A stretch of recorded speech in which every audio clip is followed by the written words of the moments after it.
आज की कहानी है माता पार्वती का, जो गौ माता को वो श्राप देती हैं। आखिर वो क्यों दी थी, यही कहानी मैं आप सबके सामने आज लाई हूँ। तीज का दिन था और माता पार्वती ने तीज का व्रत रखा था। लेकिन जब पार्वती माता के व्रत खोलने का समय हुआ तब भगवान शिव को उनके साथ थोड़ी हंसी ठिठोली करने का मन हुआ और माता पार्वती को चिढ़ाने के लिए वो कहीं छिप गए। अब माता पार्वती को व्रत खोलने का समय था, इसलिए वह भगवान शिव को ढूंढ रही थीं। उन्होंने शिव जी को सभी जगह सभी दिशा में ढूंढा, गुफा, जंगल, पहाड़, लेकिन माता पार्वती को शिव जी कहीं नहीं मिले। और अंत में थक हार कर माता पार्वती एक खाली मैदान में बैठ गई और शिव जी का आने का इंतज़ार करने लगी।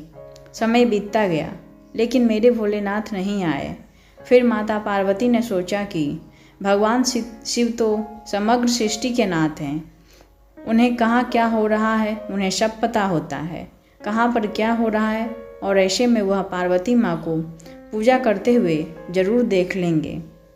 इसलिए मन ही मन पार्वती माँ ने एक विचार सोचा कि आखिर वही एक रास्ता है जो शिव जी को लाया जाए और अपने आप ही प्रकट हो जाएंगे। यही सोचकर माता पार्वती ने एक मिट्टी का शिवलिंग बनाया और उसकी पूजा करने लगी। और जैसा कि माता पार्वती ने सोचा था वैसे ही भगवान शिव यह सब अदृश्य होकर देख रहे थे और मन ही मन मुस्कुरा रहे थे। और जैसे ही माता पार्वती की पूजा संपन्न हुई, शिवजी वहाँ प्रकट हुए और माता पार्वती को चिढ़ाते हुए बोले, देवी आपने तो अकेले ही पूजा कर ली, आप मेरी थोड़ी सी प्रतीक्षा नहीं कर सकी, ऐसा क्यों?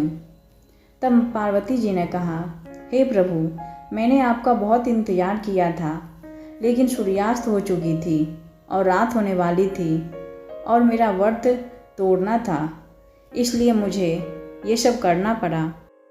इसलिए मैंने शिवलिंग का निर्माण किया और पूजा कर ली और व्रत संपूर्ण किया।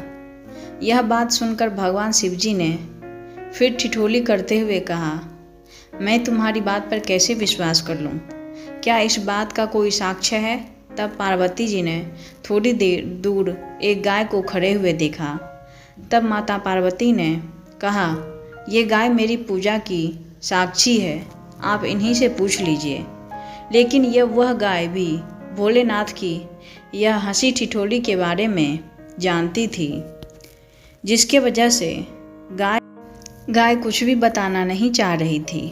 वह मन ही मन उदास थी कि आखिर पार्वती माँ पूछेंगी तो मैं क्या बोलूँगी।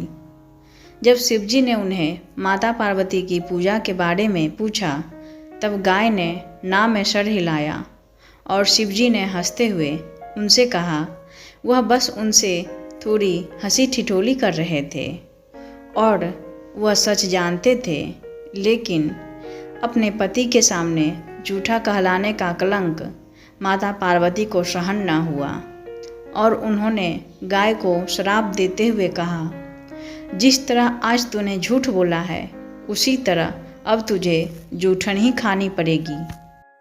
शिवजी उन्हें रोकते हुए बोले, फिर भी पार्वती माँ नहीं मानी। उन्होंने श्राप देते ही रही, भले ही तुझे अच्छा से अच्छा भोजन ही क्यों ना मिले, लेकिन तू जूठन के पीछे ही भागेगी।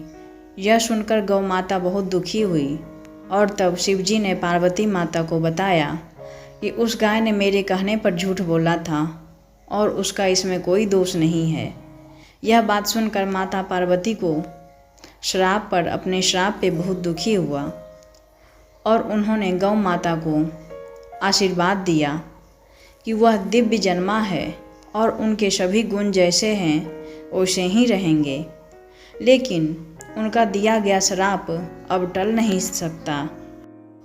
शंकर जी ने कहा, पार्वती ये तुमने क्या किया? मैं तो बस तुम्हारे साथ हंसी कर रहा था, ठिठोली कर रहा था, इसमें गाय का कोई दोष नहीं है, तुम्हें उसे श्राप नहीं देना चाहिए। पार्वती को श्राप देते हुए बहुत दुखी हुई सच जानकर। दोस्तों, यह कहानी अगर अच्छी लगी हो तो वीडियो को लाइक कर देना और मेरे चैनल को सब्सक्राइब कर लेना। मैं फिर से आपके पास अच्छी अच्छी कहानियाँ लाया करूँगी। धन्यवाद। जय श्री कृष्णा। राधे राधे।